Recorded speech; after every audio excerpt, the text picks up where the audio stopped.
Hello, baby gangsters. This is Calvin, also known as Romer, and this is my first ever playthrough of Phoenix Wright, Spirit of Justice. I was gonna say Phoenix Wright, Spirit of Justice, Ace Attorney, but does not sound right. Phoenix Wright, Ace Attorney, Spirit of Justice, and now we're about to, I guess, cross-examine Raiden's as well. Are you watching Magnifique Grammar? Oh, creating fire from his hand. And again, the bitterness. He has such a bitterness towards Magnifique Gramarine. The time has finally come for my magic to snuff out your precious pedigree.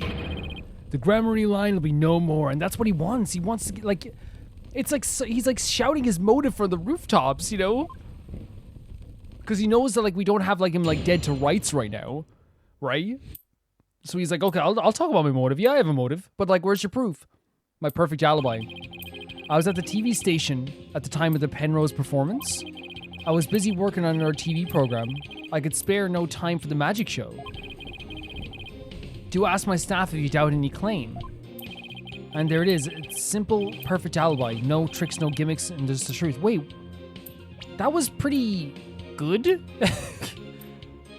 Because he does have an alibi, and the staff did say he was there. Is that it? What? That's so, what do we get out of that? Do you understand now, perhaps? I did not grace the theater with my presence until after the incident. So how could I have committed the murder? What are we doing now? His staff did say he was there at the station. That's the thing. What do we do now?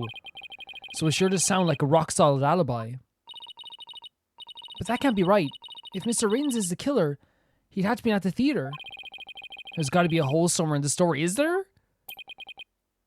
I assure you, there are no holes on Mystery is the stage. Oh, the ace in the hole? No tricks, no gimmicks. True magic doesn't need trapdoors to escape through. So does he generally, has he tricked himself into believing that he's, a higher form of magic than anyone else? Do enjoy my show to the fullest. And my real alibi. The fire crane in his hands. I think he generally believes that he is, more magical. I think he's probably convinced himself he's more magical than anyone in the Troupe Gramarye. So let's see here. I was at the TV station at the time of the Penrose performance. I was busy working on our TV program. I could spare no time for the magic show. Do ask my staff if you doubt my claim. And there it is, a simple and perfect alibi. No tricks, no gimmicks.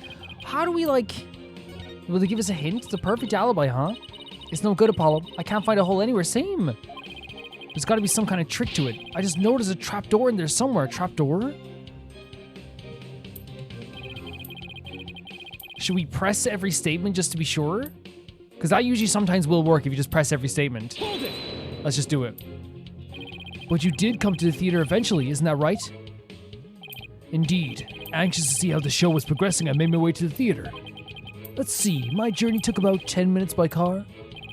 Could he actually have been at the theater during those 10 minutes, killing the victim?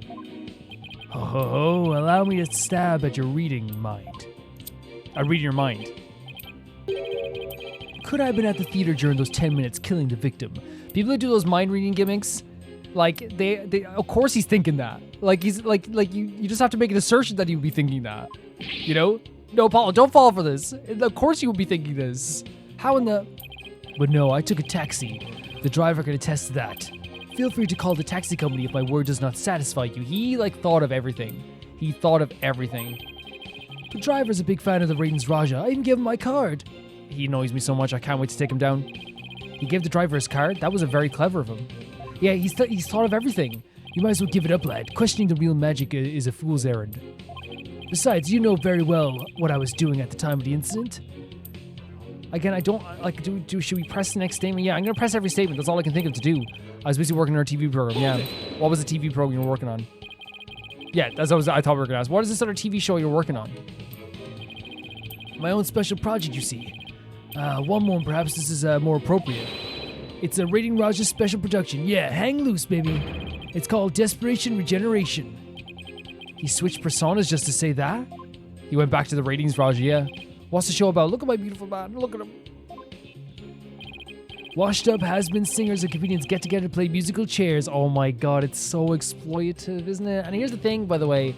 I wouldn't call them washed up, by the way, but it's generally a thing on TV where they will get a bunch of celebrities who don't have a big celebrity status anymore and put them together on celebrity shows in order to you know, they will usually do it to either revitalize their careers or they'll do it as like a, you know, for money or whatever. They get paid a lot, and it's like always like very like, I don't know how they do it. The winner of the game is given a second chance at their career. That's so horrible. The industry of like entertainment industry in many places is already so has so much exploitation in it that now, like, making people do like fight again to get another spot that they already earned previously. Not saying everyone earned their spot, by the way. I'm just saying that like, of course they'd be desperate to get back to that limelight. A priceless prize for chumps who washed up too early in their life. Sounds great, right? He's such a scumbag. Might I suggest you appear on that show, Mr. Justice? As the ex-lawyer who made the ridiculous bluffs in court and faded sadly into obscurity. Now, Yuta, we're on the ropes now, but I'm telling you, we're going to win this. We will win this. I'll let the ratings Roger produce my TV debut? Not in this lifetime. Exactly, Apollo, exactly. You have great reactions, who knows? Might be your true calling. No, Theta, we're not doing that. Hey, whose side are you on? In any case, I was overseeing production of this program during the Penrose performance. That's okay, so it's like, I think I don't know, man. I don't know, we might just have to literally like do, because again, this is happened before these turning games. We just like, if you can't find anything, you just press everything, right? That's what you do. How do you know those staff members aren't in cahoots with you? I make it my business to perform solo. My magic is neither nor wants for assistance. Maybe nobody wants to work with you, that makes sense actually. After all, one of them could reveal the secrets behind my magic, could they not? If it's real magic, how could they reveal the secrets? I think it's just because no one can stand to be around you, and honestly, that makes perfect sense. So he doesn't trust anybody, huh? He's the complete opposite of Trucy. Yep, 100%. There were many people in the studio audience who saw the witness as well.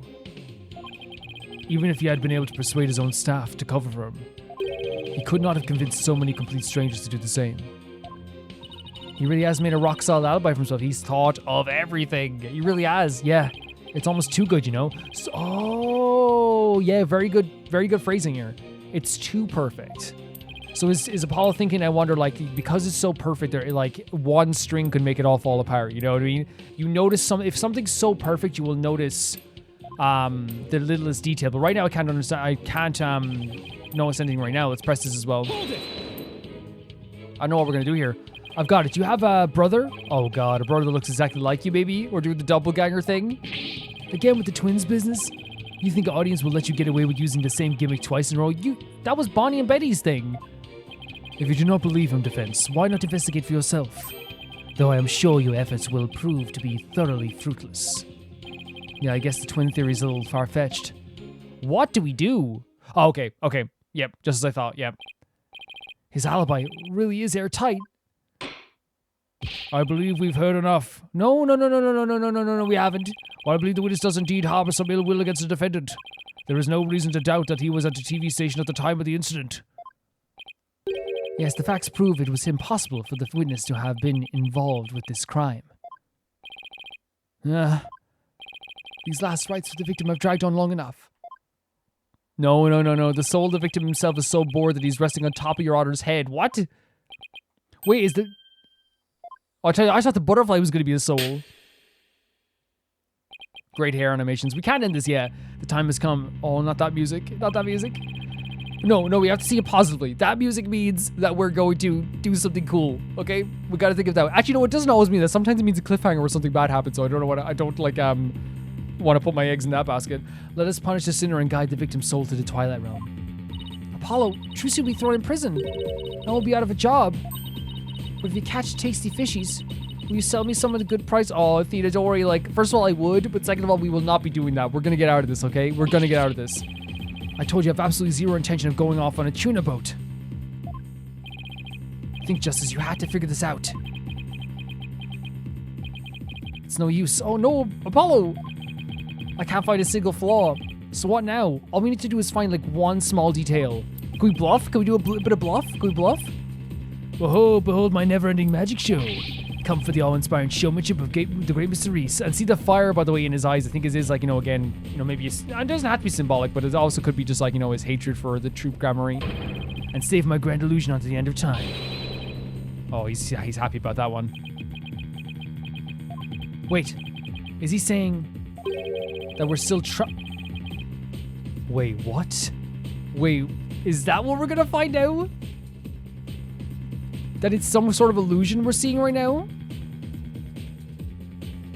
There's no way. That's what professional magicians do. They make their audience see something that isn't... Wait, is he not already there? In other words, you make us see illusions, right? We call it misdirection. Stop. What are they doing? Is it gonna be a thing where he's not even there? While we keep you busy believing one thing, we're busy making something else happen. There's no way. If that's the case, that's insane. What we say really isn't, and what we say isn't there actually is. Trucy has saved the day. Trucy has legitimately saved the day. Apollo, let's do this. Could it be? Are we saying that he is an illusion right now? Which means it would make sense he could have been in two places at once. He could have been then. He could have been in two places at once. You know what, Mr. Radens? Let's go, Apollo. Let's go. I guess we have all been spectators to the elaborate illusion you prepared for us. Oh my god. An illusion that has suddenly turned our attention towards something you wanted us to see. The misdirection. The alibi. What are you going on about, lad? Have you got something, Apollo? Do we have something? I just remembered something Trucy said about. Misdirection. What a magician says isn't there. What a magician says is there really isn't. And what they say isn't there actually is. If we've all been taken for a ride by Mr. Raiden's magic, then maybe he's made us see something that wasn't really there. What? It's time to rethink all of my assumptions about this case. What have we been made to believe was there that actually wasn't? Is it him at the station? What have we taken to be the absolute facts of this case? Wait.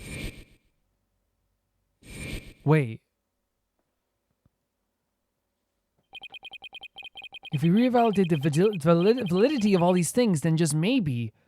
Wait, are we saying that even the dead body wasn't a real thing? There's no way.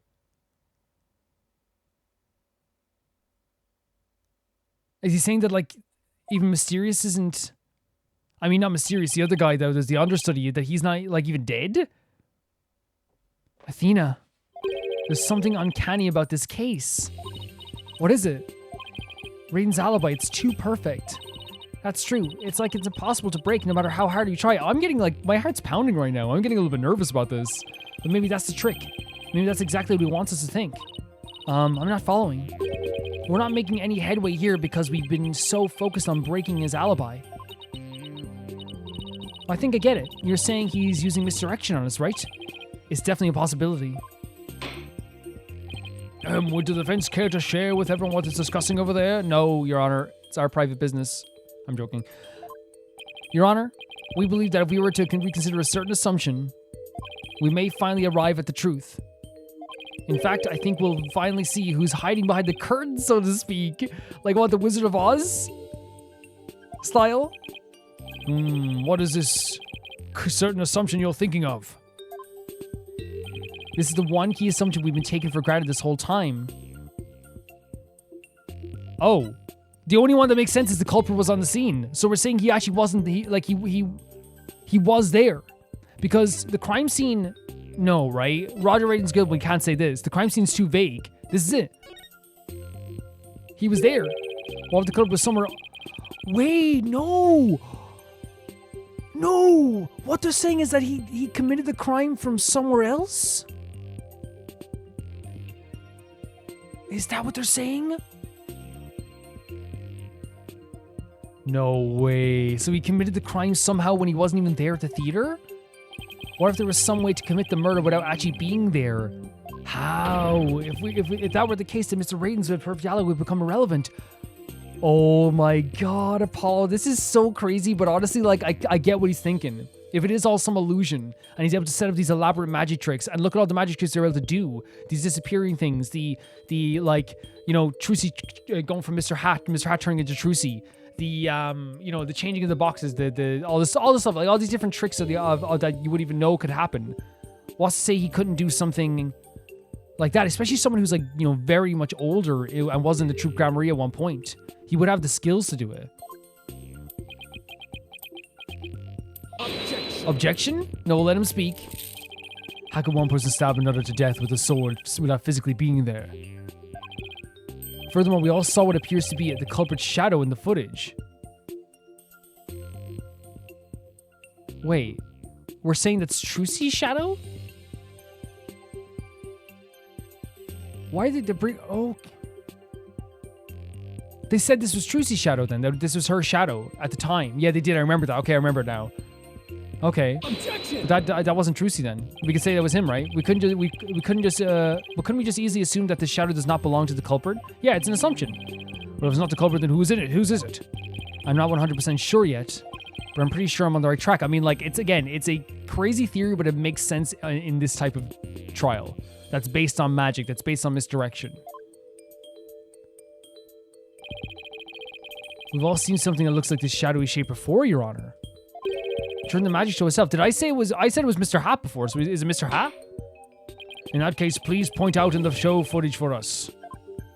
This is the thing that looks suspiciously similar to the shadowy figure in the culprit. It's Mr. Hat, right? Take that! I said it was Mr. Hat before. Mr. Justice, how does that even remotely resemble the shadowy figure? It's not Mr. Hat? I thought it looked pretty... That's not Mr. Hat! Oh, I got it wrong then. Okay. I thought it was Mr. Hat. It looked like Mr. Hat to me. Not in the slightest. That's funny. Really? I wasn't saying Mr. Hat was shady. Oh, do you have to show where the shadow is in the actual footage instead? I guess.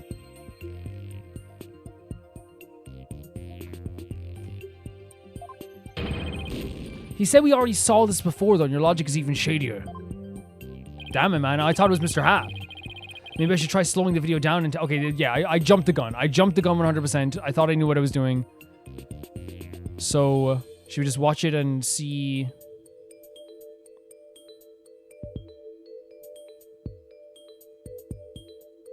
He said we've seen this thing before.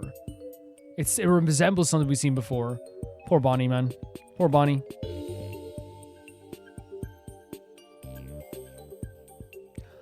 Wait, do they just mean the shadow here? Wait, hold on a second. How do we, frame rewind?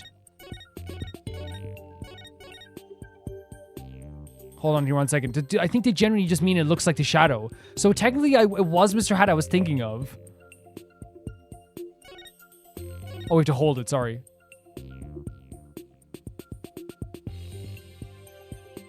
And we'll pause it at the right time. Yeah.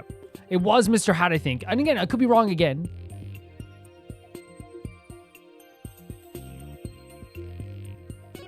And then... this here? Take that! Yes, that's it.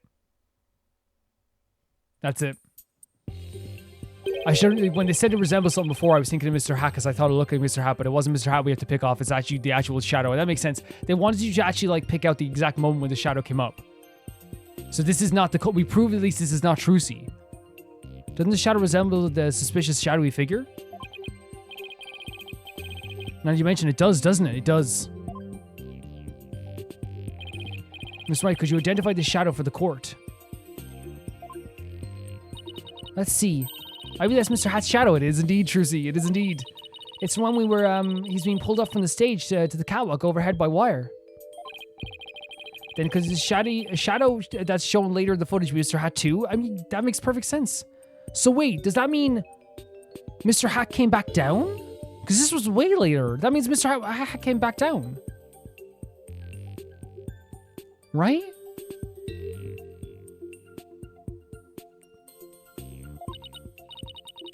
No, that's not possible. Yeah, because Mr. Hat is usually brought up to the cushion thing, right?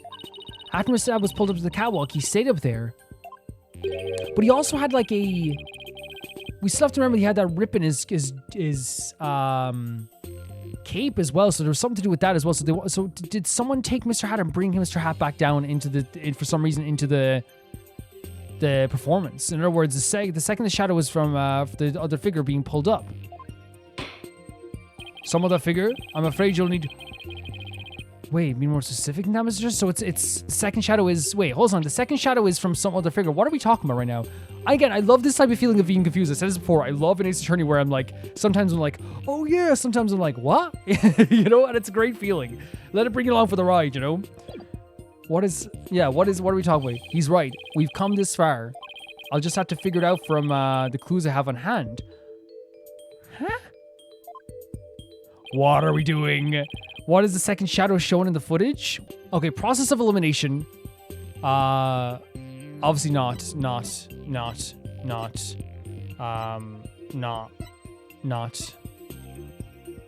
So what we're looking for here is clearly like something that is in the shape of like Mr. Hat or something that could create the second shadow that would be like, you know, that people could perceive to at least to be like, that they thought was Trucy as well. So something like, it would have to like, yeah, something like the shape of Mr. Hat. Like this is like, could we show the foot? No, but the footage is what we're watching already. So no, not the outside world. Not anything really here. What does it say in the prank script?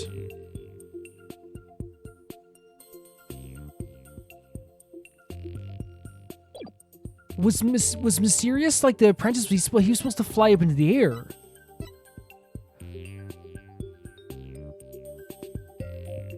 Mysterious is supposed to fly up into the air then.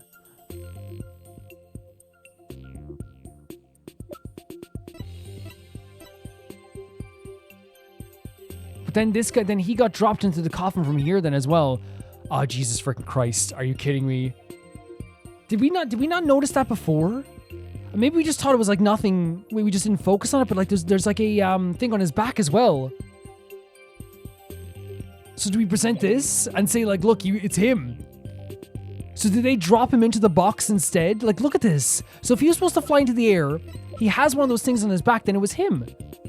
So it's this dude. Do we have a name for him now?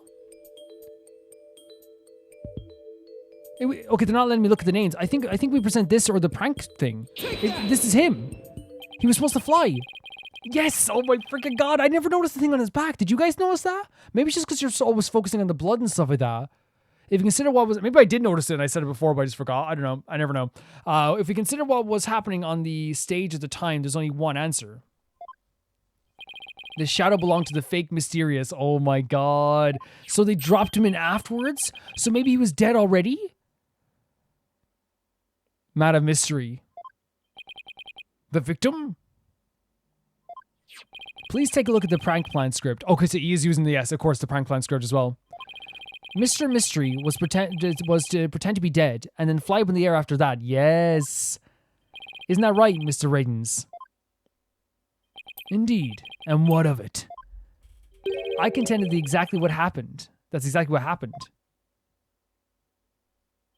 The victim was wearing a stunt harness around his waist. It's most likely attached to the stunt wire so he could be pulled up into the air. So you're suggesting that after pretending to be dead in a coffin, the victim flew up into the air just as the Oh, wait.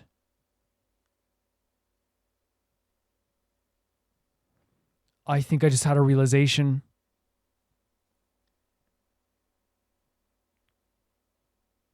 I think I just had a realization of what could have happened. Oh my god.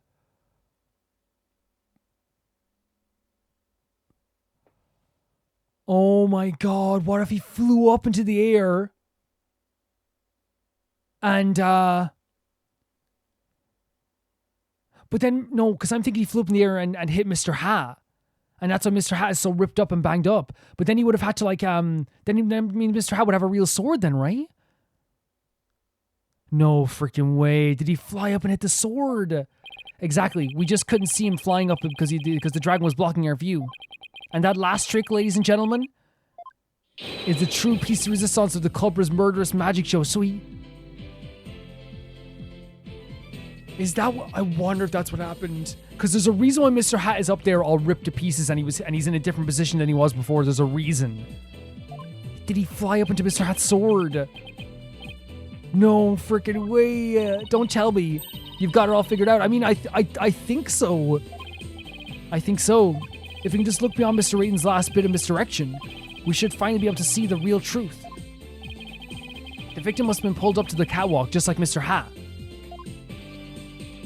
And hit the cushioning up there with considerable force, yes.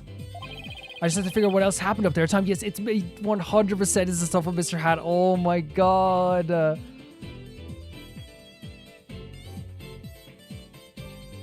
That is a crazy... If that's the case, that is a crazy ending to this.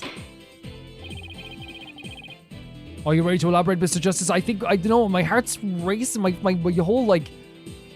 My heart's racing. My mind is going 300 miles per hour. Yes, Your Honor, I'm ready. It's that moment in the Ace Attorney games when you have like a little bit of a realization, right? And you go, oh my god. I think the best moment ever for like, you know, when I think back on the moment like where I was like, this is one of the best franchises ever. Like there's so many moments. But the most recent one was Dual Destiny with Bobby Fulbright. Yeah, and I had that moment. It's that moment that makes your heart race. Something has changed. You realize something. In that case, please answer me this. Why did the culprit make the victim fly up in the air like that? To murder him? Did he... But like... To falsify an alibi to hide the body? No, because if he wasn't already, he had to have died in that moment for this to work. For this to work. To falsify an alibi, he already did that already. Let's go. To murder him. Let's just go with it. Just why did the culprit have the victim flying up after he appeared in the coffin? And how did the victim actually die? When he was only pretending to be dead in the coffin? If we can figure that out, how these two questions relate, the answer should become clear. Could it be? Oh, now you're just thinking of it as well. Mr. Mystery must have thought he was still just a part of the prank when he appeared on stage. He probably didn't suspect a thing when he was pulled into the air. After Miss Wright was called backstage and just as the set piece fell. But the culprit had already planted the real murder weapon in a It was probably a knife or a blade of some sort, so maybe not Mr. Hat? You mean... Yes, it really was a magical murder. Just as the prank script said, Mr. Mystery was whisked up into the air. So literally was, in a way, he murdered him with a magic trick. He murdered him with a magic trick. Oh my god, that's so brutal! And straight into a blade there in the catwalk. Oh, it's such a brutal way, isn't it? That's so brutal. The sudden shock you would get as well. Obviously, you'd be dead, but you know what I mean. In other words, this murder was committed remotely through use of a magic trick. Yeah, oh my god, he used magic! Like, if you're gonna do a trial where we have a disgraced member of the troupe, Grand Marie, up on trial, and we're trying to save, you know, the last remaining member of the troupe, Grand Marie, having it be a magic trick that actually was the murder, the sequence of the murder in the end, is actually super creative. It's super creative. Using this method, it wouldn't matter where Mr. Radens was at the time of death.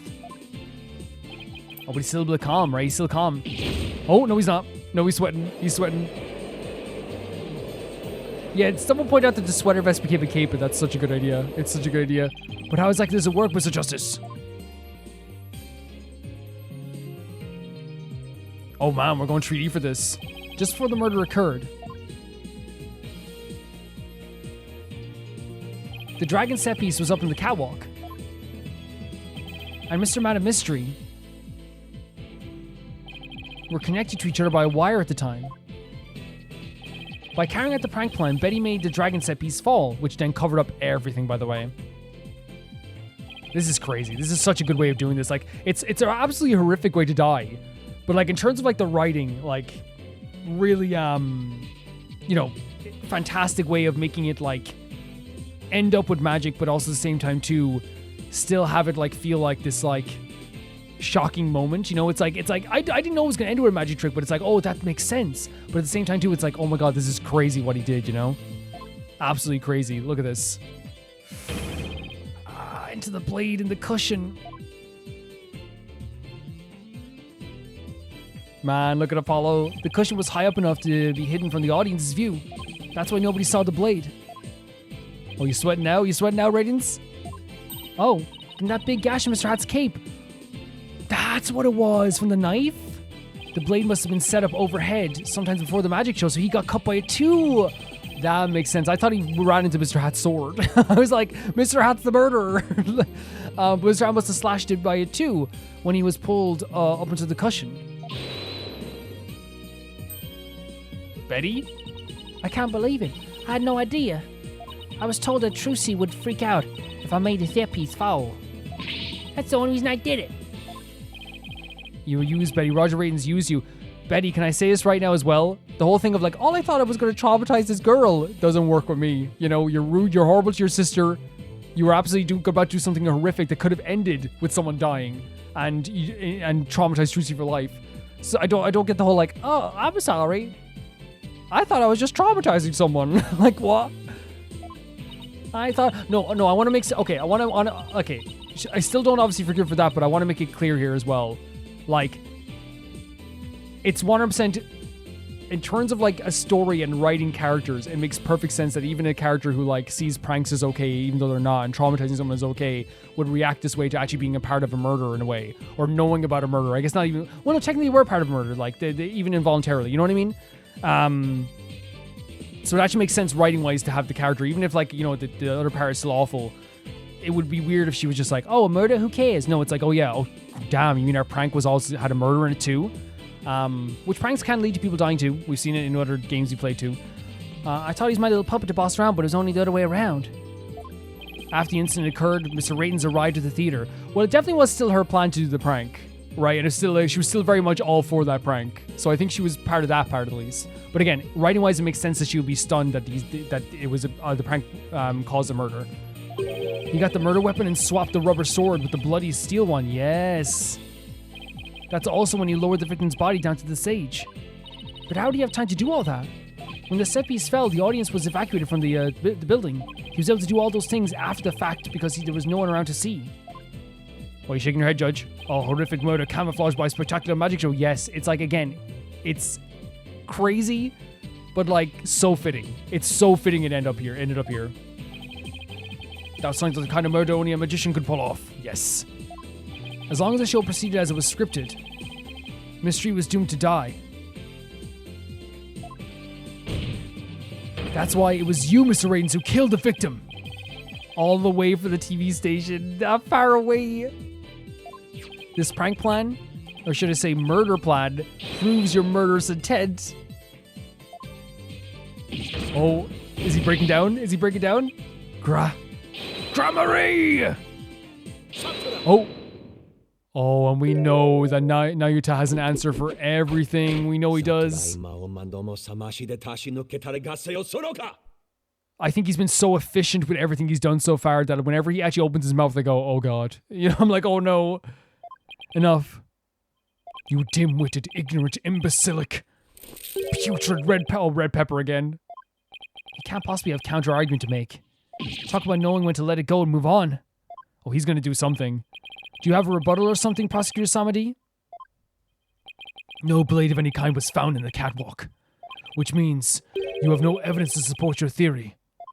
Oh, damn, but Mr. Ratings retrieved it after the fact. That sound effect's great, which still leaves you with no way to prove your wildly fantastic remote murder theory. How are we gonna... He's not wrong. Again, he's super efficient, and even though like he's gonna be wrong in the end about all this, right? Like, and Trucy didn't do it, right? It still is a situation where every time when I'm up against this lawyer, he's so efficient and he's so good at using whatever evidence he has that I'm actually like, after he says the evidence, I'm like, yeah, that makes sense. We have to disprove that. Like, he's so good at that. And this is true again. Great track and music there as well. How do we prove that there was a knife up there? You know? That's something we have to prove. Without proof, does it not make more sense to believe that the murder was committed there on the stage? That the bloodstained sword was found after all, and then that's the thing, he's not wrong in saying the bloodstained sword was literally found on the stage, swapped. It was, you know? That is a very good point. What's that expression? I hate when my enemies prove me wrong. You know what I mean? But I'm not wrong. I'm saying that he's like really good at countering this stuff. He really is. As the only person who could have committed the crime there on that stage. Trucy Wright remains the prime suspect. Oh, Apollo, we gotta counter this. Yeah. It would appear that what you call truth is little more than a cheap parlor trick. In the end, you have done nothing to prove the accused innocence. It's time to let it go and move on. No, that's what we said to him in our mind as well. Oh, look, he's back to being all happy. We got him close to breaking down. We did. Yeah, it's crazy how efficient Samadi is. Are you seeing this, Magnifique Grand-Marie? My magic is exacting the punishment on your granddaughter. That's so sick, though. It's so sick to be like, oh, I hate your grandparents, so I'm gonna go after you, 17-year-old gal. The Grand-Marie name is done for. Apollo, we need to hit them with a decisive piece of evidence here. Yeah, this music is fantastic, by the way. It really is like setting this kind of like... There's like a hopeless feel to it, but there's like a hint of like this dramatic feeling where it's kind of like, you know, a final hope, you know? It feels that way, right? There's like, yeah, as I said, there's a hopelessness to it, but there's like an essence. Does that make sense? I know it sounds like it's a contradiction. There's a hopelessness to it, but it also feels like there's like a building drama to like finding that hope. It's like we're on the ropes. You can feel it. You're like, oh my God, what do we do now? That's just what I was thinking. Mr. Justice, do you or don't you have anything? I mean, probably. To prove the witness committed the remote murder you proposed. Of course I do, Your Honor. This entire incident was carried out exactly according to the script. Right? So theoretically, there should be no evidence for us to find or use. Which means our best bet is to see if something unscripted happened. It did. It did. The stuff with the whole thing was, the whole idea of this whole script was like, you know, was that in the trick at least it went wrong, right? With the scissor lifts and stuff like that. There's got to be something Raytons couldn't have foreseen. And once I find it, that's how I'll expose his murderous trick. Get ready, Mr. Raytons, because I'm about to reveal the secret to your magic. There are no tricks or gimmicks here. Just good old-fashioned magic. Logic. I was going to say magic again. Oh my God. Wait.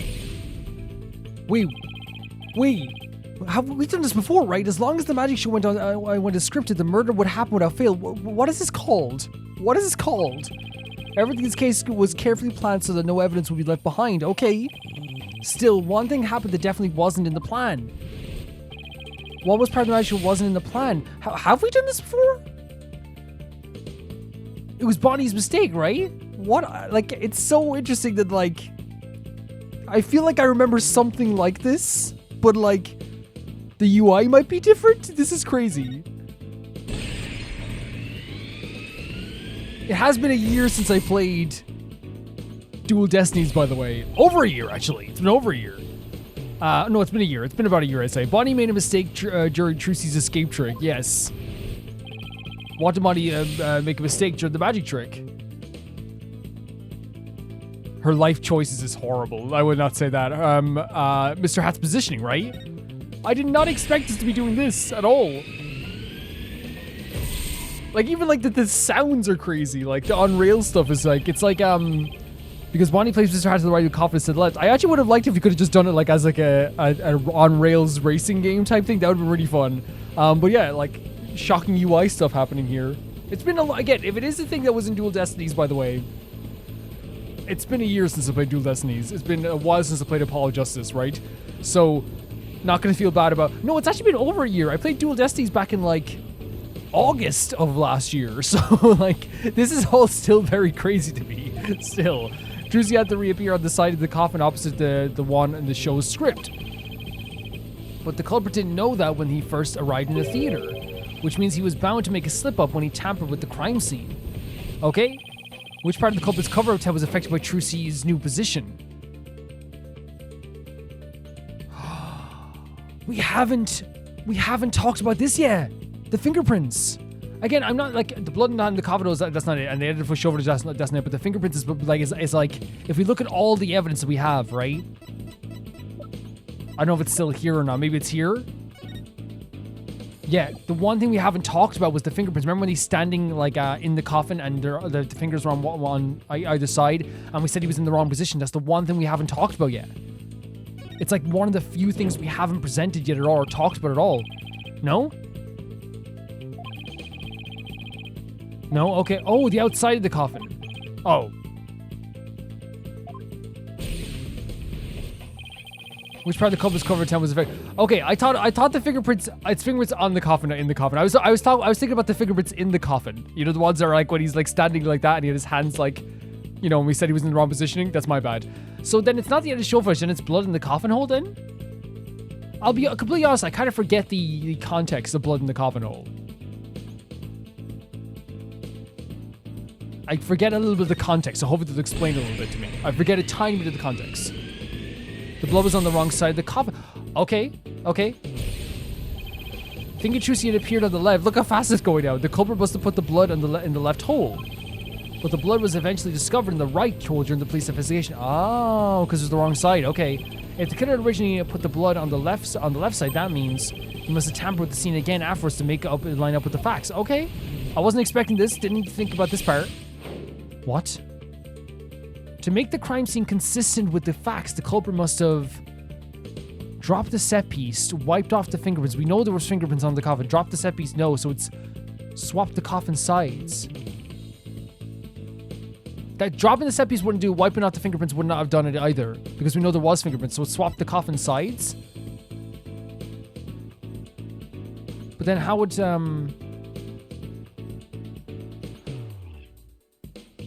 That's why the fingerprints were on the wrong side then. That's why. That's because he swapped the hole with the blood in. Yeah, that makes sense. I said it was the one thing we didn't think of. Or like one of the few pieces of evidence we didn't think of. There it is. Yeah. The culprit swapped the coffin sides. Look at this text as well. It's like 90s visual novel style stuff or something. Or early 2000s. That's right, the left and right panels of the coffin are interchangeable. The culprit must have switched the two panels to make the blood stain fit the facts. Is that why when he was standing in the coffin, it's like, it was really weird and we were like, oh, that's weird. Why was he standing like this? But the switch might have also given rise to something unnatural. I remember now. Yeah, yes, there was something unnatural with the coffin, and this is just the evidence I need. We said, our character said that the fingerprint stuff was weird. We say, why was he standing? It was like, if you stabbed this way, why was he standing here? They even tried to explain that maybe he moved a bit in the coffin. Sorry, Miss Radens, I would have some very conclusive proof of your guilt. Another bluff, is it? There's no way you have anything of the kind. I'm so happy you're going to take this guy down. I am so happy. My magic is real. No. Oh, shutting him up before he said anything. Yes, Apollo. I love it. There are tricks and gimmicks to it. It's just like any other illusion. What? After the murder, you switched the left and right panels of the coffin, did you? Let's see the reaction. Yeah, he's sweating. And because you did, you left behind some very unnatural, something very unnatural for us to find.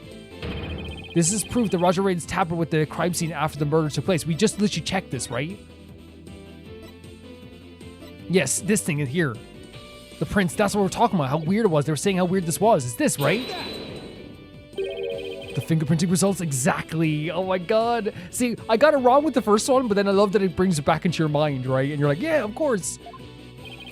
What about the fingerprints is unnatural? Let's take a look at the prints of the victim left on the inside of the coffin, shall we? If the victim was facing forward in the coffin, his prints should have looked like this. However, what we found was they were opposite. That's so good. That's such a great way of, like, you know, revealing that that's what happened. Because, like, at the time, like, I didn't know what. I thought it was just, like, maybe, like, he was just, like, weirdly, like, alive in the coffin, just doing weird. And he was alive, apparently, all along. But, like, you know, like, it's actually just a simple swap. That's what it was. It's quite unnatural for the prince to be facing this way. Wouldn't you agree? We would agree. Oh, my God. What's the counter going to be? What's the counter? It is strange, isn't it? But how did they get this way? They got this way because the culprit thought the magic show had gone according to script. The culprit thought that Mr. Hat would be on the left side of the coffin. And Miss Wright would be also pop up to the left side of the coffin. As per the show's script. So again, because they didn't account for the mistake that Bonnie made. In a way, Bonnie's mistake, like, has saved Trucy. Like, Bonnie making a mistake, yeah, it cost Trucy some hassle, but Bonnie literally saved Trucy's existence and all of our jobs and everything. She literally, like, in a way, by inadvertently making mistakes, she actually saved the day. He then assumed she had thrust his sword into a hole on the left side of the coffin. That's why he put blood in the left hole when he was trying to cover up his crime. So good. But sometime after leaving the bloodstain, the culprit must have realized his mistake. He found out that due to Bonnie's mistake, Mr. Had had been was to the right of the coffin. And that despite the script, Miss Wright had thrust the sword into the hole on the right. In short, the hole with the blood on it was the side opposite to the one Trucy used. To make the blood location fit the facts, he had to tamper with the evidence yet again. So he tried to cover up his tracks by switching the coffin left and right panels. The music here is so great too. It feels so triumphant. Oh, and that's how the fingerprints in the coffin ended up backwards. This music's so good. Because the culprit switched the two sides of the panel around. Look at this idiot about to set a prank up. You know? Doofus. The prints ended up facing the opposite direction. But instead of going all to all that trouble with the panels, why didn't the culprit just wipe the blood away and redo it on the other side? Because he wanted it to look like a crime scene. He wanted to look like Trucy did something. I'm afraid that wouldn't have worked, Your Honor. Because of that little something called luminal test. Oh. I thought it's just he wanted there to be blood. Okay, no, I'm an idiot. Because no, it's not. He could have wiped just one side and still would have been a murder, right? Of course it would have been. But I was thinking that maybe it's because he wanted still to frame Trucy. But we still would have tested it, right? Ah, right. Luminol. I almost forgot. Luminol can detect trace amounts of blood, even if it's been wiped away, right? Very, very cool. That's right. Wiping the blood away would have only served as proof of his meddling. How about it, Mr. Radens? I did a pretty good job figuring out your trick, didn't I? Oh my freaking god.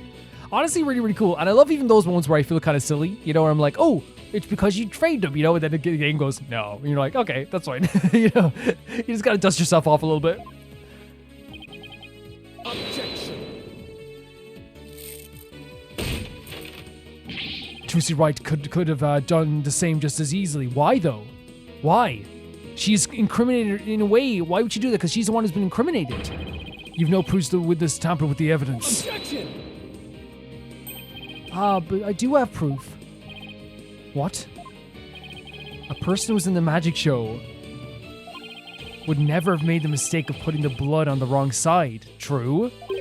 At least of all Miss Wright, who surely would have remembered she was on the other side 100%. She's so detailed with the stuff, and she's not some hack. Sorry. like freaking mysterious over here. Oh my, you're absolutely right. I love he believes in Trucy's magic so much that you're just like, she's too good to be doing that. Why, you impudent? This feels so good. I'm sure you realize by now, Prosecutor Sabati, that your claim to Miss Wright is the culprit just doesn't hold up. You and the accused are certainly bound for hell. Oh my god, yes, Apollo! Get him! Really? Miss Wright and I? Oh my god, I love that Apollo objected to this. I love it. Because I think you're the one with the ticket there for trying to convict an innocent girl! Apollo said, the best know you in the history of the universe. You're going to hell, buddy. Oh my god! The freaking break. Did you just get hit with all the beads? Every single one of those beads knocked him out. See, that's the thing. He was so perfect. He was so like, even though the evidence was wrong, he was using all the evidence in front of him like in a very efficient way that as soon as he breaks down a little bit, like his beads break, he gets hit multiple times. It's, and again, almost like figuratively hitting him like 20 beads hitting in his face. It literally hits him as well right in the face. Crazy stuff. As for the true culprit, he is someone who knew the show was supposed to go, but didn't actually see it. As someone who had the chance to tamper with the crime scene after the incident. And the only person who fits the bill is you, Roger Radens. Gramarye! So perfect. This is so satisfying. And again, I think Naoto is a great prosecutor, but seeing him get, like, you know, knocked down by the beads as well feels good too, because again, it was such an uphill battle. He was so efficient that being able to take him down even a little bit feels good. And now taking down this dude as well is going to feel so amazing. All the secrets to your tricks have been revealed. And with no tricks left, I'm afraid your show has been cancelled. Oh my god! Permanently with the point as well. So freaking good. Permanently. Are we going to see a breakdown? We're going to see a breakdown? We're going to see a breakdown, everybody. Let's go. All of my secrets have been revealed, you say? Wait, he doesn't have something planned, does he? He doesn't have something planned. Wait, what? Don't make me laugh, boy. Oh, he might have something planned. Mine is the true, real magic. There are no secrets to reveal. Behold, ladies and gentlemen, the true power of the great mystery. Oh no, somebody stop him. Somebody stop him. What? What is the magic fire greater than the true Crown Marie? What is he doing? Burn. Oh, Trucy's face. Oh, that's not Trucy. Sorry. It's all the troop. Crumble. Oh my god. This like freaking like... Is that Magnifi? The great mysterious...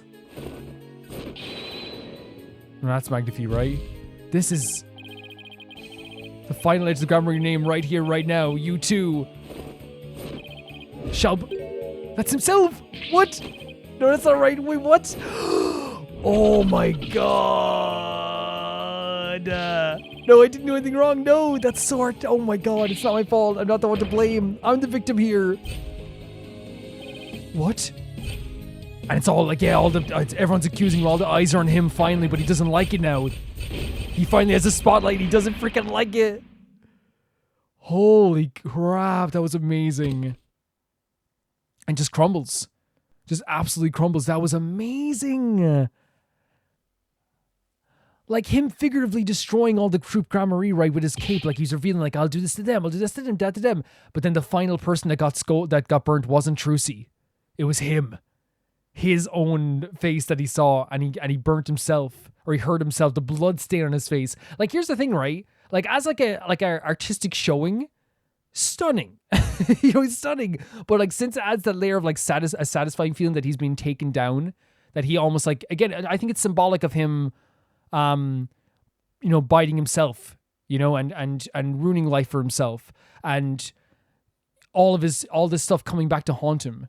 He dug this grave for himself. And in a way, like, that's what I think is what it's showcasing, is that he ruined his own life here with this situation. He's already a bad person, by the way, but even before this.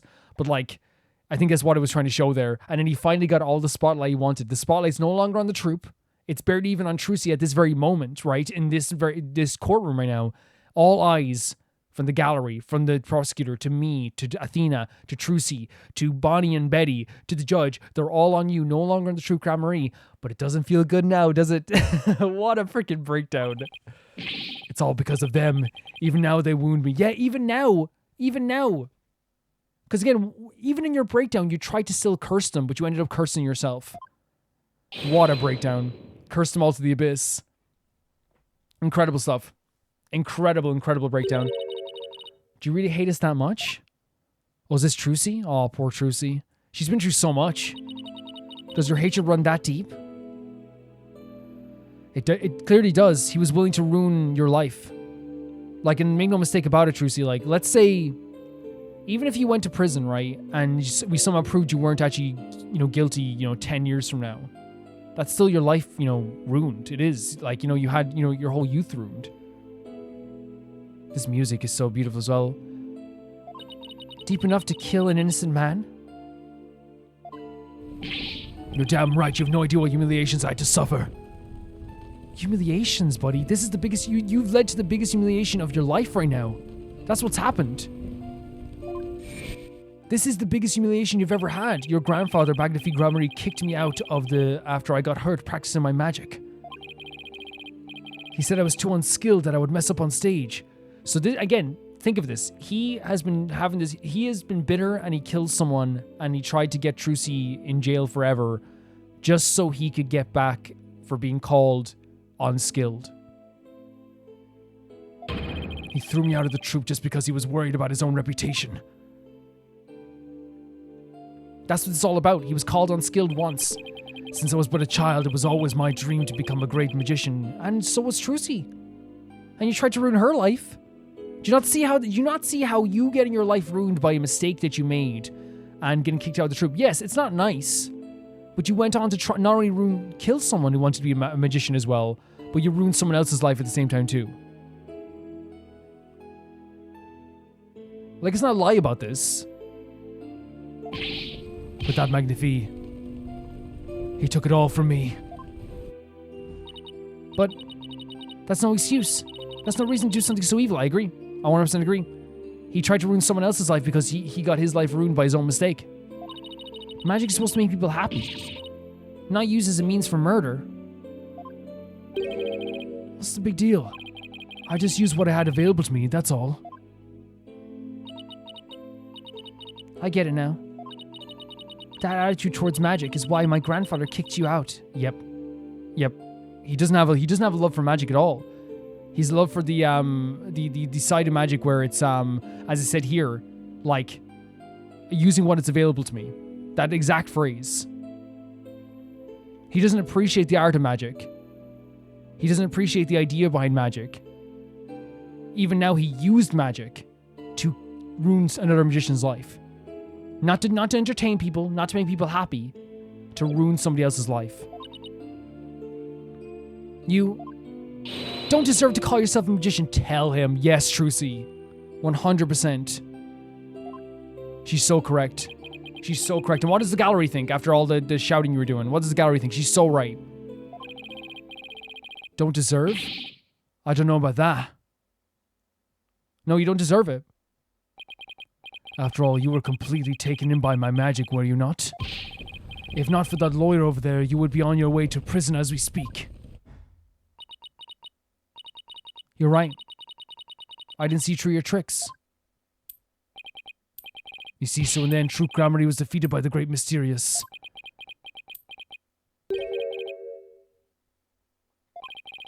You're not fit to lecture me on a high... No, buddy, you failed in the end. In fact, your magic trick was ruined by one mistake that another... Again, your mistake led to you doing all this stuff.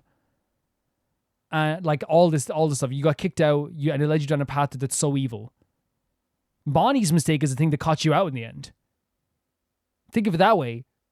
Bonnie's going to get to go on and do her stuff, probably. Maybe. She was involved in that prank, so, like, even though, like, I think she was definitely forced into it, there's probably going to be something to do with that. Maybe not. I don't think they'll arrest someone for a prank.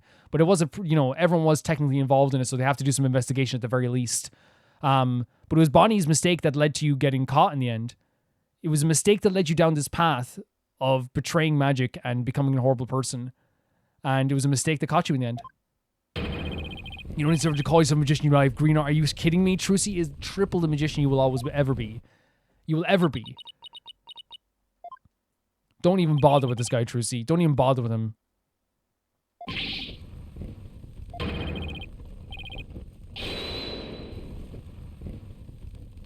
Take that, Gramarye. You lose. Trucy's gonna go on and do magic. The true Gramarye is continuing on. You have nothing. If anyone needs to learn to let it go and move on, it's this guy. Yep, 100%. This court and my prison can both burn in the flames of my creation. And he's laughing away at this. I can't even stand him anymore. Bailiff, take Mr. Raidens away. And bring a fire extinguisher just to be safe. The judge thinking about everything. No, Trucy's triple the magician he is. And again, if he's such a great magician, look at this analogy, right? Trucy continued her show with Bonnie's mistake. Trucy's magic act continued perfectly. Even, I know like they sabotaged it, but her magic trick continued perfectly. Even with the mistake Bonnie made. She was able to overcome that mistake. Originally, now twice now, Raidens wasn't able to overcome a mistake. Because his whole trick in this whole crime scene was ruined by Bonnie's mistake. Trucy overcame Bonnie's mistake and kept going. But twice now, Bonnie's mistake and his own mistake has ruined his life again.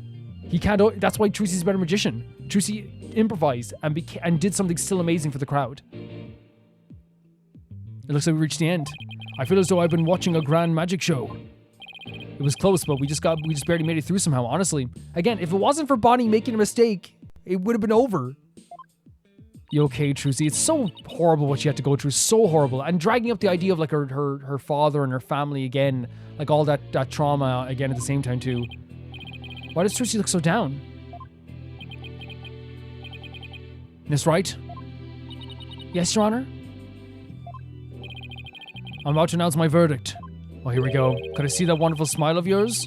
That smile of a true entertainer as I do? Well, she doesn't need to smile if she doesn't want to, okay? If she wants to smile, she can smile. Yes, Your Honor. If you need to break down, if you need to cry, we can go outside and cry as well. There's no problem with that. Now then, this court finds the defendant, Trucy Wright, And here's the thing, I want to say as well, I don't want to like just be mean to the judge as well. I know he means well with what he's saying, but I'm saying that I think Trucy should have to hide the sadness, you know what I mean? The judge has become the biggest fan of Trucy in the world today. I get that. I totally get that. But you guys get what I'm saying. It's just like, you know, like, you get what I'm saying. It's like, don't ask someone to smile when they don't feel like smiling, you know what I mean? And, you know, it's one of those things. But again, I know the judge isn't trying to be an arse. I know he's not trying to be. Yes, there it is. Every time. It's not butterflies this time. It's confetti. Oh, look at her. And look at Athena. They're so proud. Apollo very determined. There you go. He was a great opponent. Fantastic opponent. Court is adjourned. He was great. What an amazing chapter of this whole game. Really amazing stuff. April 28th. District Court Defendant, Lobby, number 3. Thank you for everything, Polly. Trucy is no problem whatsoever. Oh, Trucy, grazie a Dio. Now you can open your show tomorrow just as planned. Oh, great. Are you going to do it? Yep. And it's all thanks to you two. Oh, Banana Mysterious is gone. I'll need to find somebody to replace him. Oh, she's smiling at us. I'll do it. Let's go, Apollo. Come on, Apollo, you got to do it. I don't like the way she's looking at me. Come on, Apollo. How can you say no? Trucy, I'm sorry about everything. Hey, what are you apologizing for? Betty, take some notes from your sister that you've been so horrible to and have forced her into so many horrible situations this whole time. Take some notes. Stop jostling her. Why don't you use us? We're victims too. Here's the issue with this, Betty, right? 100% in one way, you definitely are victims, right? But you are gonna have to like make so many like amends for that horrific thing you were gonna do to Trucy. You were about to scar her for life. And you forced your sister into doing it as well. If it wasn't for your sister standing up and telling the truth, and it wasn't for Bonnie making the mistake, like Bonnie was clutching this whole trial. Stop jostling her. You even made me an accomplice to murder. But Betty, you have to take someone to blame for this too, you know. Take notes, Betty. Take notes. Look at this. Even if we didn't know he was planning to kill Miss Tree, we did cooperate with him. Yes, Bonnie is so... Take notes. Take notes. It's all my fault, isn't it? Okay. Neither one of you is to blame. For the prank, Betty is 100% involved, but I get what Trucy's saying. Like, she's saying, like, Trucy's gonna be like the angel that she always is. You know what I mean? Trucy's gonna be me standing back, being like, "Get Betty out of here," right? And then Trucy's gonna be the biggest angel as usual. The only one wrong is the person who used magic to commit murder, Roger Ratons. I understand. Again, she's too much of an angel. That's the problem with Trucy. You know what I mean? She's too much of an angel. Like, what Betty did to her was horrible. You know? What they all did, you know? Don't you think I know that? Betty, you're getting it. Trucy is being so nice and like throwing you like a bone right now. She's throwing you a lifeline. Like whatever court system you go into, to have someone who's like, I don't blame Betty, is going to help you immensely in like whatever victim statement that she makes, you know? Say what you want, but don't think for a second that I don't still hate you. You can hate her all you want. Trucy's being the absolute angel towards you. And the only reason why I'm not like, my blood isn't boiling right now is because Trucy's so much an angel that she's like, you know, warmed the ice in this room for a bit, you know? But like what you did was horrible. You are so lucky to have Trucy backing you up here, even a little bit. Take notes from your sister. Bonnie understands what's going on. Even though Bonnie was forced into this, she still wants to take some blame for this as well. Take notes from your sister. I guess she really does hate me. Oh, tell her F off. She should F off. You know what she should do? But Betty, why? You used to be a huge fan of Trucy. So she was a huge fan before. Hey, shut up! Shut up, always hate her. Stop hitting your sister! Really? But if we hadn't seen Trucy's magic show... We never tried to become professional magicians ourselves, so they both saw Trucy's magic show. Speak for yourself. What? The autograph? She still has an autograph for two? Stop hitting your sister right now. She was acting this way the whole time because she secretly loves Trucy? That's a weird way of showing it. I'm telling you this right now. Again, for all the stuff that she did, She's so lucky that Trucy's just a good person. She's so lucky. And not even a good person. Trucy is like too much of a good person. You know? She's totally lucky. Wow, Trucy, I never knew that being the best could be so tough. Oh, sorry, it's Apollo. I never knew being the best could be so tough. Come on, buddy, we're leaving. We have to get ready for tomorrow's show. You're just going back to the show? There's no criminal investigation about Betty? Okay, I mean, I guess it's one of those situations that if Trucy says she's not pressing charges against these two, then like there's nothing really the police officers can do, right? And they can argue it's part of the show, I suppose, as well. But again, it's one of the situations that like Betty clearly was a fan of Trucy, right? And there's something in her that like made her want to do this as well. Maybe out of a weird jealousy or something like that too. Fans do weird things all the time. But what Bonnie's saying is so correct here is that like even if like there was a bit of like a thing where Rettins tricked them, they still did take part. And what I love about like Bonnie is doing here is that Bonnie understands even if she was forced by her sister, she didn't get a say in this and she had to do this and all this stuff, or else she was going to get freaking bullied and hit by her sister. She still turned around and said, no, I will put up my hand and be like, I did some of this. And to me, that's way better than what Betty's ever doing, right? 100%. And that's all I'm saying. Like I understand that, again, once again, I'll say it until I'm blue in the face. Betty is lucky that Trucy is an angel. Lucky. You really excited about that performance Trucy again? Okay. That's not true. So different. Like, as Apollo, I would kind of step and be like, okay, look, maybe take a break. Maybe take a break before performing again. You know? Maybe everyone take a break. Polly? Do you think I really am a naive greenhorn? You're not naive at all. You're a much better magician than he ever was, and also, like, you're a sweetheart, okay? And I don't want to ever take that away from you. Huh? No way she's not. After all, you were completely taken in by my magic, were you not? If not for that lawyer over there, you would have been on your way to prison as we speak. Oh my god, he really thinks that he is, like, that fantastic. He really thinks he is.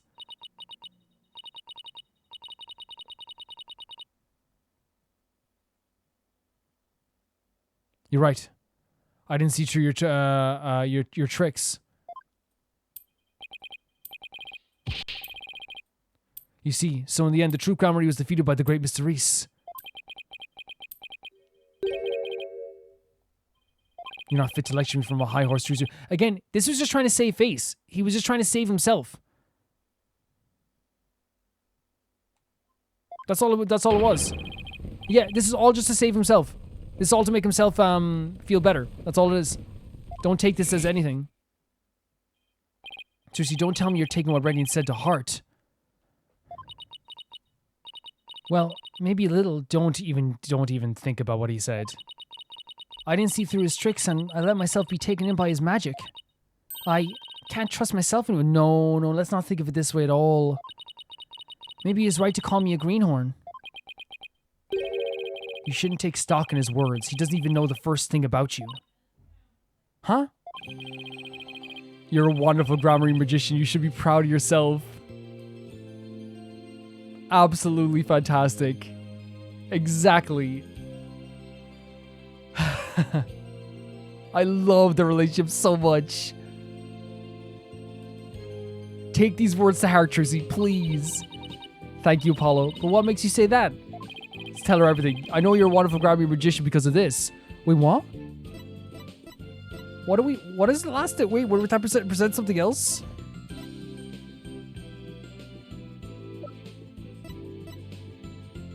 Wait. What is it?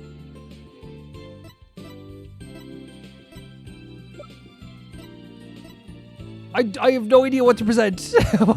I was going to present the scissor lip, but I feel like that's not what we have to do here. Like, I'm trying to read all the things, maybe? The music's great, by the way. It's not what we have to do. I grabbed his face. Oh, was it this? About always keeping the smile on the face, possibly? Let's see. Oh my god. I think it's about she always keeps a smile on her face. Even though, like, she should be allowed to be sad, but like, I understand what they're saying. so freaking great. Again, I understand that's the thing. It's like, it's about being an entertainer. It's not about her everyday life. She's allowed to be sad in her everyday life, but it's also about her being an entertainer, right? For sure.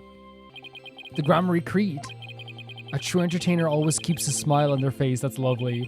When you performed your magic trick in court today, you showed the world your dedication to your troop's creed. Even through all the jeering, you kept a smile on your face and won the crowd over. You are everything Magnifique could have hoped for in an era. You're a great magician, Trucy. Oh my god, can you imagine hearing this? I love when Apollo and Trucy are sweet to each other. Because they sibling bicker all the time in the sweetest way. But they're so supportive of each other. When this happens, when this type of stuff happens, heart melted. Heart melted. A great magician, me? Yeah, you know it. Look at this. You know it. You really are. That's why you don't have to worry about what Rayton said. Exactly. Oh, Polly, thank you. Yes. Don't worry about what that idiot said. He's done now. He's gone. I couldn't have done without you. I would have lost my nerve if I'd been all alone up there. That's fine. There's nothing wrong with that. We all need some help sometimes. But I was able to keep on smiling because of you. Oh my god, that means the world. That means the world. Me? I remember what you said to me in the detention center. About being fine, was it? Or... After all, you're sure you swapped the swords, right? Yes, I remember doing it. Then I just know it wasn't your fault. Oh my god. But how can you say that? We don't have any proof it wasn't me. I mean, I know you're a great lawyer, Polly, but I believe in you, Trucy. It wasn't okay. It was this, and also like telling her that he knew she did it. He believed in her, and I believe in your skills as a professional magician. I'm sorry, but like their relationship is so amazing to me. So I'm going to prove your innocence. Don't worry, you're going to be fine. Yes. I love it so much. I love it so much.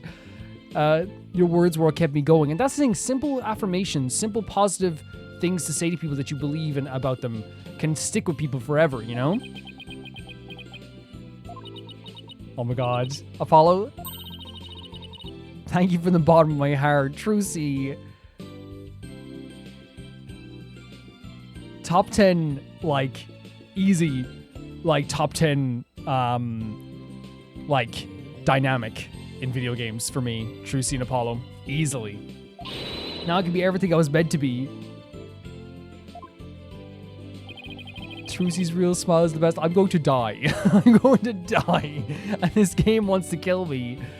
Oh my god, and actually seeing her real smile after all this time as well, right? I'm so glad I could help make that happen. Emma. Man, no, that scene, again, their relationship is so perfect to me all the time. And it is because, again, it's a sibling bickering that's already so sweet. Like, it's already so adorable. But, like, it's the common, whenever they get to actually truly be nice to each other, and especially, like, supporting each other, like, it's so beautiful in a way that, you know, like, again, sibling coded in a way where it's like, you know, for like once every, like, few, like, a millennia, like, the two siblings go, like, yeah, you're actually pretty cool. You know, that kind of way, it feels that way, you know, where it's like, you're actually amazing. And it's like, okay, thank you. Let's never speak of this again. But I know, like, that's not there because they'll always be very supportive of each other. But you know what I mean? It has this really great feeling to it where it's like, it's a reaffirmation of what we know, but it's also just beautiful to hear as well. I'm really sorry, Trucy, for everything. Because they do compliment each other. Oh, sorry, I hit the mic. Like, she called him a great lawyer, but why? But it's one of those things where it's like, when you hear them be, like, directly, you know, supportive of each other, it's so beautiful. There's a snack goes, well, I wasn't able to convince Prosecutor Samedi what a good person you are. He was following that evidence to the end of the earth. I don't think you could have done anything, Emma, honestly. And I had to testify against you, too. You have nothing to apologize for. Oh my god, she's a sweetheart.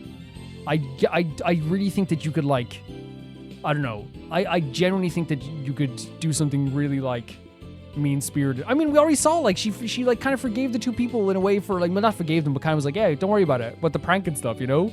She's too much of an angel.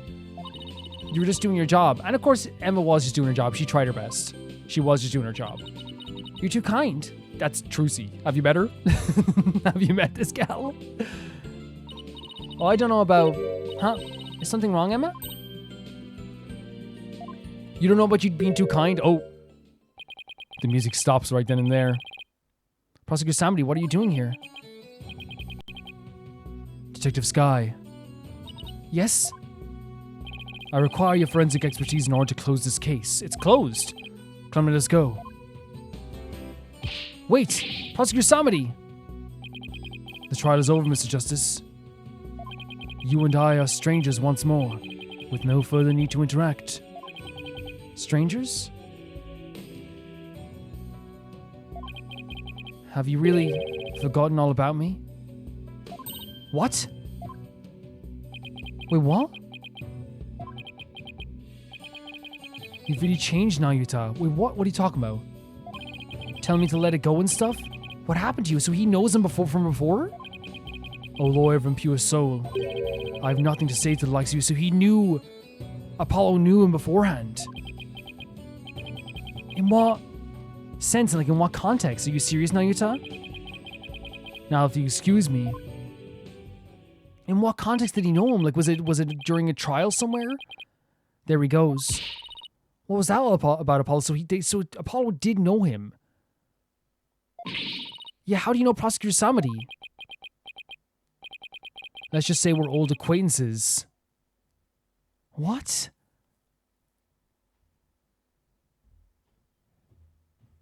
Huh. This is a big no, it's not like it's one of those twists where it's kind of like this is definitely going to lead to something, but also adds more like of a personal feeling to these whatever trial we're going to have again against Samedy, right? It's not the end. It's definitely not the end against Samedy. But now we know he knows Apollo. And now we can look back at this trial again and see Apollo like being very frustrated by some of the stuff he's saying, like let it go. And it actually has a lot more weight now as well. Acquaintances? It seems like something more than that. Yeah, well. You don't like to talk about your past, do you? Because you always change the subject. Oh my god, she's huffing and puffing. I guess I'll have to talk about it someday. But for now, come on, let's forget about the past and celebrate Trucy's future. Exactly. Again, I understand that, like, you know, I would want to hear about the story too, but it's the end of the trial. Everyone needs to rest. Everyone needs a rest after this. If you say so. Hey, it's Mr. Wright. Oh, what? Phoenix is calling? Put him on speakerphone, Apollo. This is so sweet. What a way to end this. What's up, Mr. Wright? Yeah, how's he doing, I wonder? Apollo, how's Trucy? What happened at the trial? He's so frantic. Did you get a not guilty verdict? You bet. Mr. Wright, slow down. Everything's fine. And of course he would be, like, very, frantic about this. Hi, Daddy. I'm okay now. Oh, my God. That's so sweet. That's so sweet. She was found not guilty in a very dramatic turnabout. Plus, we saved the office. It was a great victory for Apollo. Phew. That's a little off my mind. I can't thank you enough, Apollo. Now I know I can trust you to hold down the fort any time.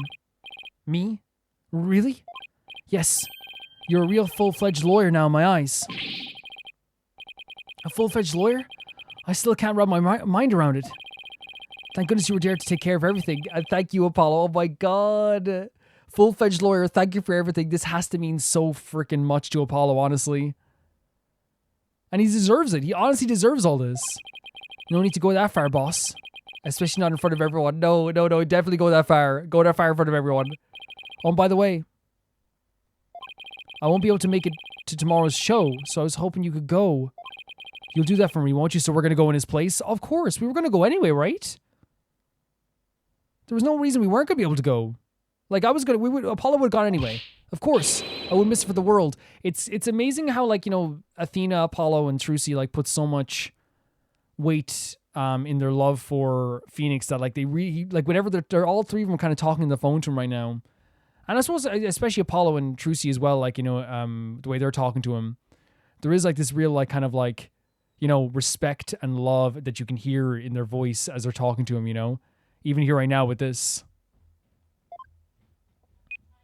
Athena has the same respect too. I'm not saying to say that either, but it just always feels like Apollo and Trucy are like siblings, and like Athena's like that cousin they love, you know what I mean? It really feels like that. Full-fledged. Like the cousin that's always over. Yeah, full-fledged is again, he's hanging on the idea of the full-fledged thing, right? Which I think is a really big deal for him. Because again, even though he's done trials before and he's done a big job, like he's done a really great job with all these trials before, To be called full-fledged by Phoenix is a huge deal. A huge deal for Apollo. He does look up to Phoenix, and now he's actually getting that like nod of approval. That already was there, but I feel like it's one of those situations where hearing it from Phoenix means a lot more. So Dad asked you to come to tomorrow's show, huh? As my assistant, right? Yeah, as the assistant. No, he just asked me to cheer you on. He said assistant. Then be sure to save you the best seat in the house, Polly. Oh, she's accepting it. It could be assistant if you want, though. Like, I'd help you. I'd help with Trucy anytime. I'll be sure to save you the best seat in the house, Polly, yeah. The best seat in the house? I really appreciate the thought, but that probably means on stage, being an assistant. Good, then it's settled. I think it means probably on stage being an assistant. More than likely. What a great ending. Like, what an emotionally... Oh, God. Oh, God. Oh, God. What are you doing? I was going to say it's such a great emotional ending with, like, so many great, like, you know, Wright Anything Agency moments where everyone kind of came together in the end, and, like, Apollo and Trucy's relationship got even stronger. Phoenix, you know, is supporting Apollo even more than he did before, and, like, showcasing that he, like, believes in Apollo even more. Trucy got to talk to her dad. You know what I mean? Like, Athena was able to show that great support for everyone as well. And obviously, Athena, like, you know, again, as we said a million times, Athena would, like, you know, die for everyone here. She would literally, like, beat up a train if she had to. What are we doing now? Objection! Objection? I should... Wait, okay. No, I thought it was going to be serious. No. No. This is what she meant. Honestly, you look very cute there, though, Apollo. Oh, look at Trucy, though. No, this is beautiful. I'm sorry. This is beautiful. Magic Girl Trucy Wright would not perform the greatest illusion yet. There are no tricks or gimmicks here, ladies and gentlemen. This is real magic. Wait a minute, you're kidding, right? He looks so scared. I love he gets talked into absolutely everything, you know? Because again, he's like so resistant to all this stuff, but he can't say no to Trucy. He can't. There's a trick or gimmick, right? I'm too young to die. Now then, Mr. Hat, you know what to do with that sword. No, wait, stop. No! Oh my god. And that is how Trucy and Grammarly ended in a rousing high note with a big round of applause and Polly's ear-splitting screams. I loved that Apollo got talked into it again. What kind of ending is that? I loved it. I loved it. Cliffhanger?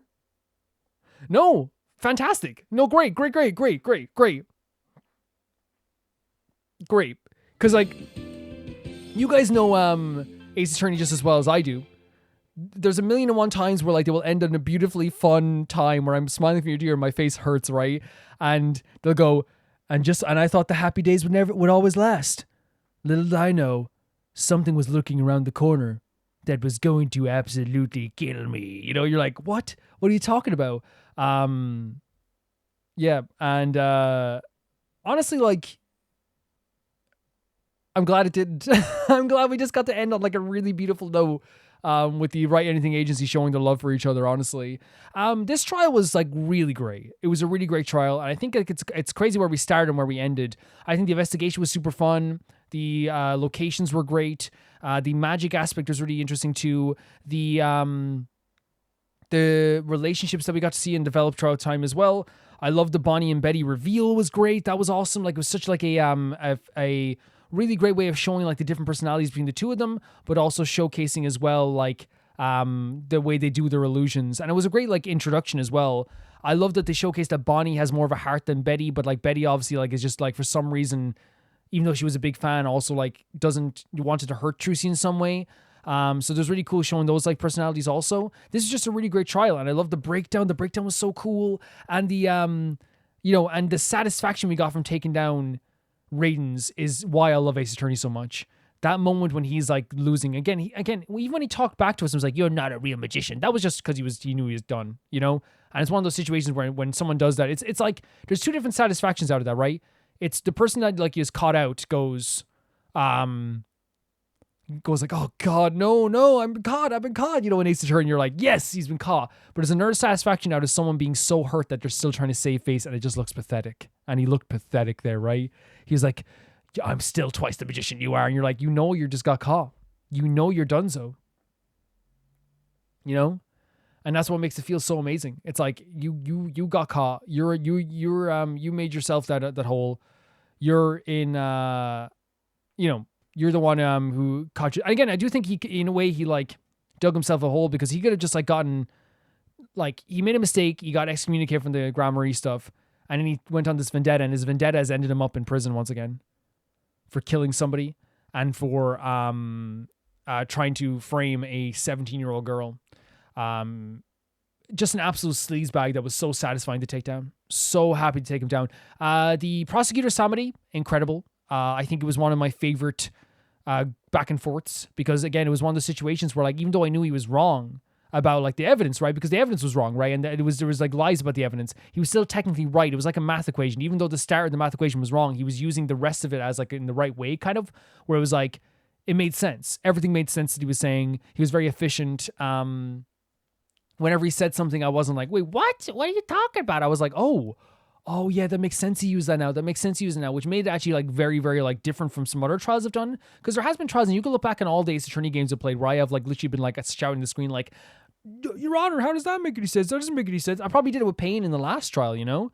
But with this, I was just like, every single time I was just like, yeah, that makes sense. Yeah, you know? And I felt like a really, honestly, like it felt good. It felt good to have a really formidable uphill battle, honestly. Because it's satisfying then when you win. The breakdown that happened with ratings was also really great. I love the artistic nature of it because, again, what it showcased there was he was still trying to do a show, and even in that show, he made a mistake where he had his own face on the thing there, and it kind of showcases that like 3 mistakes almost. He made a mistake originally, got kicked him out. Bonnie's mistake was the mistake that he couldn't overcome, and the third mistake was him showing his own face on his own and like catching himself out. He's not nearly the magician that Trucy is, and I love that. Like, if we're talking about the actual story itself, I love the actual way they connect that, where the mistake Bonnie made ruined Raiden's whole trick that he had to fix it afterwards. That's a bad magician. Fixing it afterwards is a bad magician. Trucy realized the mistake, and she worked tooth and nail to frickin' overcome it, and she did. This 17-year-old gal overcame this thing while you, 3,000-year-old man, couldn't do it. And he wants to say she's not a great magician? And it showcases why he was probably kicked out of the Grand Marie in the first place. Because if he made a mistake in the original Grand Marie, right, no one would have said a thing if he made the mistake. I'm only guessing. This is speculation. But if he made the mistake originally in the Grand Marie, like Bonnie made the mistake, for example, but then like it was a mistake where he fixed it, like, and he was able to, or maybe even like Thalassa fixed it, and nobody noticed, then it's a situation where like everyone goes, oh yeah, like that's you worked in the end, you fixed it, that's great, but just please in the future, work it out. Now I do think the Grand Marie was also probably very strict about that stuff, but he got kicked out because he made a mistake, and I just think I don't disagree with that. Like, I know it sounds harsh, but like when you are putting people's lives on the line, like all these different tricks and all these crazy things that the Grand Marie were doing, having someone that you can trust is probably like really important. So I don't doubt that whatsoever. We talked about all the episodes in the previous episodes, you can see that too, but in this episode, like, I love the way that we were able to catch stuff out from the perspective of the fingerprints now, and him, like, making a mistake with Bonnie, and Bonnie was the thing that kind of cracked Bonnie's mistake, cracked the whole thing open, which I think is fantastic. And then we looked at the position of the fingerprints, that was really great too. But I also just like really, really love that towards the end of the trial, it really felt like even the judge was being supportive of Trucy. Even the judge was like, man, like, Trucy, you're like, I'm happy to see you happy again. Because I think the judge realizes, like, this is he even asked Trucy before, are you comfortable doing this? Because he realizes as well, thankfully, finally, by the way, because the judge before has been very rude to kids, right? He has been. Remember when we had the 8-year-old on trial? Was it the blonde one? I forget his name. And it was like, everyone was being so cruel to him. But yeah, I'm glad he's kind of like gotten. I think the judge has gotten way better. I think the judge has improved so much in this trial that I can only like praise him a lot more than he was before. And I think he also was very encouraging to Trucy and encouraging to our side more than he usually ever is, and maybe even more like forgiving to our side as well and mistakes we make and stuff like that. I think it was really a big change and transition there that is really cool to see. What else can I say about that as well? Yeah, like I just think that was a really great way of catching him out. In terms of the actual other parts of the story as well, the ending there with Bonnie and Betty, I love that Bonnie like owned up to all the mistakes and like acknowledged that, hey, like this stuff was effed. What we did was effed. We shouldn't have done this. Let's own up to our mistake. Whereas with Betty, she didn't kind of own up to it. She was still kind of fighting it a little bit in a way. She owned up a little bit. But I just want to say that prank in general, like I think that in the end, Trucy's too nice. She's way too nice, because that's a situation where, to me, like that prank that Man of Mystery was doing, that Bonnie and Betty were doing. I know Bonnie was forced into it. I know she was as well, but she very maturely went like, yeah, I was involved. So yeah, put my hands up. But as we said, I don't have to go over it a million times over again, but that prank, even if like the prank was successful and she just thought that like this dude died in her freaking show, it's trauma for the rest of her life. It is trauma for the rest of her life that she will remember forever, and she will not trust anything again. It would ruin her whole life. And you might be like, oh, Calvin, this is probably extreme. I think most of you guys agreed with me. And most of you guys agreed. Where Trucy, like, would go to do a magic show the next time and she'd notice a slight thing out of place, and what she's going to think, someone's playing a prank. That's what she's thinking. But yeah, I think she's absolutely incredible. I think she's absolutely amazing. I think Trucy is one of the best characters. Her bright smile of Athena, gave her like some really great support and honestly like fantastic insight as well. Apollo worked so hard here, and I love seeing him get this win too. And it felt satisfying to get the win for us as well. Phoenix got to make it the call as well, and Phoenix giving all that support to Apollo as well meant the world to me. Because what is happening there is like this cycle of support between the entire Wright Anything agency, like. And here, like, you saw like Apollo, like Athena gives everyone her support. Apollo was like, giving Trucy this support, and Trucy was saying, you're a good lawyer back as well, and thank you so much. And then Phoenix gives Apollo that support as well, where he's like, you didn't let me down. You did amazing. And I need, and to put more reliance on him to help in the future, and saying that you're a fully fledged lawyer now, which again, we knew he was already, but like to have Phoenix say that, it's such a meaningful thing as well. This was a really great case. Really great stuff. And I don't know where I'd place it in terms of my favorites, but I think it's going to be up there. I think it's going to be up there with, like, again, the visuals, the unique way of doing the trial, the actual satisfaction of defeating him in the end. Even the investigation was like super fun, if not like at times boiled my blood intentionally. So like ratings made me super upset. All in all together, I found it to be like a really great trial with a lot of great emotions in it, a reaffirming time for Trucy, while also at the same time too, like she had a very traumatic time, and I'm glad she's on the other side of it because she's an amazing character. She really is. Yeah.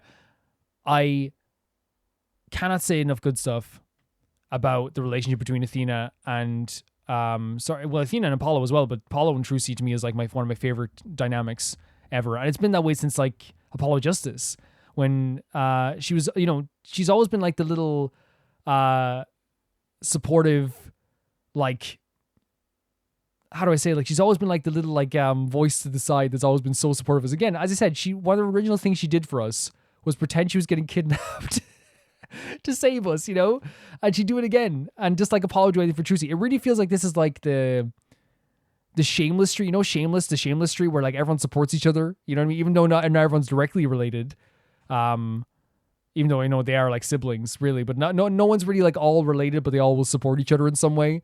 I think that's such a beautiful thing.